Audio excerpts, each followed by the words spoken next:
बोल लो। हेलो भाई, नमस्कार। आज हम यमुना के किनारे पर आए हैं। ये ग्राम जोधेवास और ननियारी के बीच का एरिया है। तहसील बेहट पड़ती है। और यहाँ पर ये यमुना नदी अभी पिछले दिनों इसमें करीब 3.25 लाख क्यूसेक पानी आया था। वो पानी अब कम हो गया है। अब 1 लाख क्यूसेक भी पानी नहीं बचा है।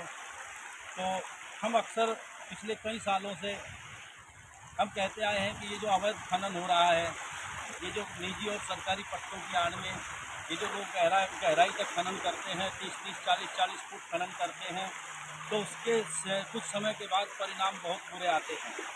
पिछले 10-12 साल में पानी नहीं आया था नदी में, क्योंकि बरसात नहीं हुई थी।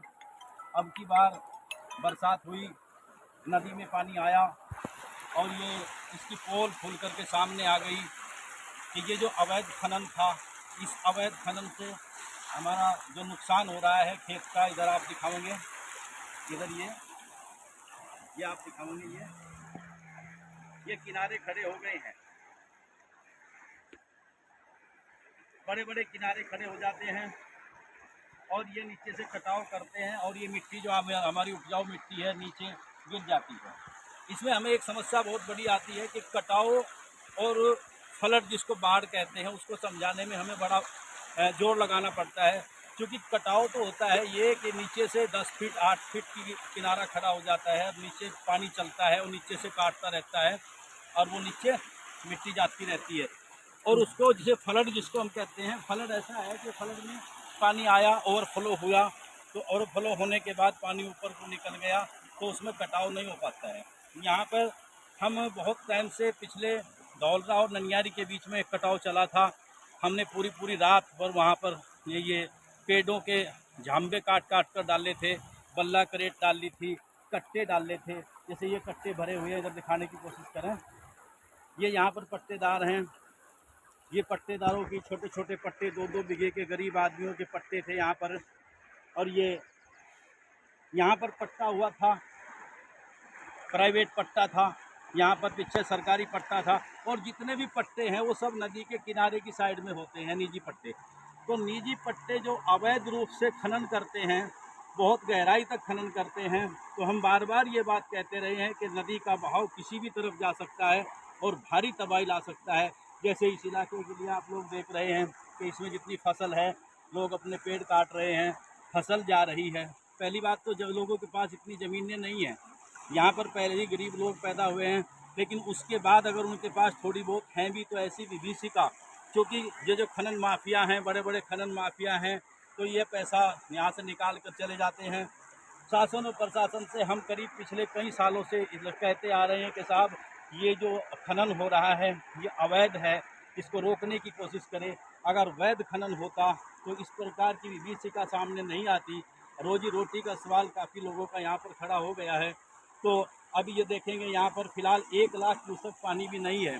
और ये ढाल आप देख रहे हैं वहाँ से, क्योंकि नदी का तल जो है उसको वहाँ पर बोल्डर पड़ा हुआ है और यहाँ पर मुलायम मिट्टी है, तो मुलायम मिट्टी की तरफ इसका झुकाव है। जैसे जैसे पानी बढ़ेगा, अभी तो बारिश की शुरुआत है, जैसे जैसे आगे बढ़ेगा और अगर दोबारा फिर बारिश आई, इस तरह और फ्लड आया, तो ये टोटल इलाका जो आप हरा भरा देख रहे हैं, ये टोटल यहाँ पर एक ग्रीन क्रांति, एक हरित क्रांति के रूप में ये हम पौधे देख रहे हैं। ये पॉपुलर का पौधा है, बहुत कीमती पौधा है, लेकिन इसको लगाने से पहले ही काटा जा रहा है। तो इस कदर से ये पानी जो है नीचे नीचे घुसता है, ज़मीन के नीचे, और नीचे घुसने के बाद मिट्टी को काटता है। जो मुलायम मिट्टी होती है या हार्ड मिट्टी कैसी भी होती है, इससे किनारा जो है वो नीचे जा पड़ता है और ये उसके पानी के साथ घुल करके नीचे चला जाता है। चलो आगे दिखाऊँ। इस तरीके से ये काफ़ी बड़े, यहाँ तक जहाँ पर आप नज़र आपकी जा रही है, यहाँ तक ये रकबा था। ये सामने आप देख रहे हैं, ये रकबा था। और नदी का बहाव, चूँकि नदी का बहाव अपना जो जगह था उसको छोड़ चुका है। ये जो नदी का सेंटर है, वहाँ आप नज़र आ, उधर दिखाने की कोशिश करें, वो उधर नदी का सेंटर था जहाँ से नदी बहती थी, उसको छोड़ दिया है। अब ये किनारे की तरफ, अब ये देखो आया ये उधर दिखाना। अभी आप देखना, इधर ये किनारा कटेगा और अंदर दिखाइए वहाँ से, और वहाँ पर दिखाने की कोशिश करें। यहाँ से हम प्रयास करेंगे आपको दिखाने का, जो किनारा जिस तरह गिरता है। थोड़ा वहाँ से लें, ये किनारा गिरा है यहाँ पे। तो इस तरीके से ये किनारा, अब तो पानी कम है और नीचे थोड़ी बदली आ गई है। जो पानी थोड़ा और ज़्यादा रहा होता तो ये कटाव जो पेड़ आई हुई है, देखो आप, ये यहाँ पर, ये दिखाइए यहाँ पर, ये पेड़ आई हुई है और ये हमारे देखते देखते ये यहाँ से नीचे गिर जाएगा। वहाँ दिखाइए भाई, वहाँ से पड़ेगा, वहाँ दिखाइए, ये देखिए, नीचे दिखा, वहाँ से पड़ रही धान में, ये वो पड़ेगी, ये ओके। देखिए ये धान नज़र आई आपने, तो इस कदर ये धान गिरी। और ये जैसे ही इसकी स्पीड पानी की बढ़ेगी, पानी का जैसे जलस्तर बढ़ेगा, तो ये कटाव इस तरह से बढ़ता हुआ चला जाएगा।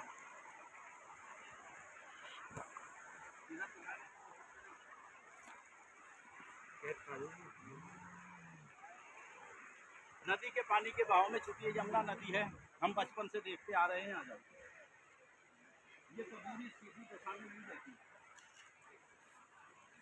ये सीधी दिशा में नहीं बहती है, ये सांप की तरह बहती है। एक किनारे पर उधर जाएगी, फिर किनारे पर इधर जाएगी। ये दिखाइए यहाँ पर, ये देखो आप, ये किनारा फट चुका है यहाँ से, दिखाइए यहाँ, ये किनारा फट चुका है। अब ये नीचे गिरेगा,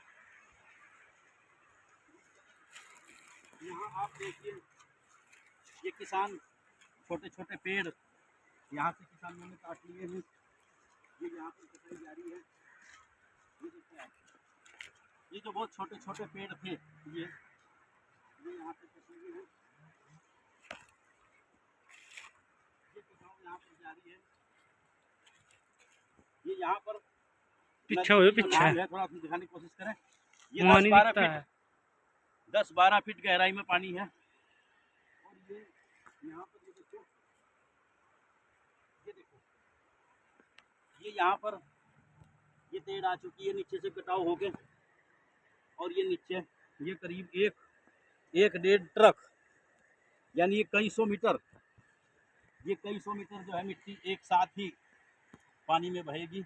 तो मैं आप लोगों को बताना चाहता हूँ, ये जब भी ऐसी आपदाएं आती हैं तो इसका मेन कारण होता है प्रकृति के साथ छेड़छाड़ करना।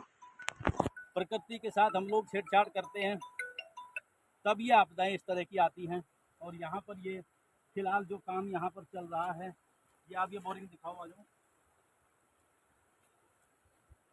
ये काम जो चल रहा है साथियों, यो यहाँ पर दिखाने की कोशिश करें। ये 10-12 फीट की यहाँ किनारा खड़ा हो चुका है, और ये सामने जो वो देख रहे हैं बोरिंग है, वो बोरिंग भी नदी में आ चुका है।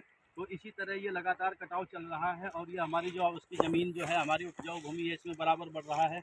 यहाँ पर जो आप सामने ये बोल्डर देख रहे हैं ना, वहाँ तक ये था, ये अब ये कटाव हुआ, और ये ऐसा बहनावा है, जब ये ले लेती है इसको वापस नहीं छोड़ती। तो ये सब अवैध खनन का नतीजा है। तो हम सरकार से मांग करते हैं, सरकार से चाहते हैं, हम अपने शासन और प्रशासन से मांग करते हैं कि ये जो अवैध खनन हुआ है, इस अवैध खनन की जांच होनी चाहिए, और ये जो दोषी लोग हैं, इनके खिलाफ बड़ी से बड़ी कार्रवाई करनी अनिवार्य हो जाती है, ताकि गरीब जनता बच सके। नहीं तो ये आने वाले समय में भी ये एक कानून की आड़ लेकर के उसको खनन को करते रहेंगे। इसकी गहराई 30-30, 40-40 फुट होती है। अक्सर हम शिकायत करते रहते हैं। हमारे भाई नरेश जी खड़े हुए हैं जो देवास से हैं, ये बताएंगे कि इसकी क्या वजह रही है, किस वजह से ये कटाव होता है। नरेश जी, हाँ जी, सब खनन की मेहरबानी है जी। ये सब पिछले साल में हमारे यहाँ अवैध खनन होया, और उसमें अभी तक कोई कार्रवाई नहीं हुई। 3 महीने फिरे हम उसमें। तो जैसा कि नरेश, सब खनन की वजह से है जी। सब जैसा भाई नरेश जी बता रहे हैं कि ये अवैध खनन का ही नतीजा है। हम लोग भी अक्सर देखते आ रहे हैं, बचपन से इतने बड़े इसी किनारे पर हम लोग भी यहीं हुए हैं। तो ये नदी की जो मेन धारा थी, उधर दिखाएं आप, मेन धारा बंद हो चुकी है। अब ये कटाव जो है, अब जो मुलायम ज़मीन है, मुलायम ज़मीन की तरफ बढ़ रहा है। चूँकि मुलायम ज़मीन में नीचे तक कहीं तक पत्थर नहीं है, तो इसलिए वहाँ ऊंचा होता चला जाएगा। और ये कटाव कहाँ तक चलेगा, कितने किसानों का इसमें बर्बादी होगी। ये यहाँ पर पॉपुलर की कटाई चल रही है, ये तो किसान अपने औने पौने दामों में इस पॉपुलर को इसको काट रहे हैं। तो हम सरकार से यही मांग करते हैं, और जनता के माध्यम से आप भी आवाज़ उठाएं कि इस तरह की जो आपदाएं हैं उनसे बचने के लिए, चूँकि ये आपदाएं मनुष्य कर्त हैं, कुदरत के कर्त के द्वारा जो आपदा होती है वो अलग होती है, या मनुष्य के द्वारा आई हुई आफत है। अगर इस खनन के ऊपर अगर इसके ऊपर अंकुश लगाया जाए, खनन सही तरीके से किया जाए, उससे सरकार को भी राजस्व प्राप्त होगा और हमारी जनता का भी भला होगा। तो इन्हीं शब्दों के साथ बहुत बहुत धन्यवाद। शासन और प्रशासन से उम्मीद है कि वो इस तरफ ध्यान दें। धन्यवाद। जय हिंद, जय गौ माता, जय।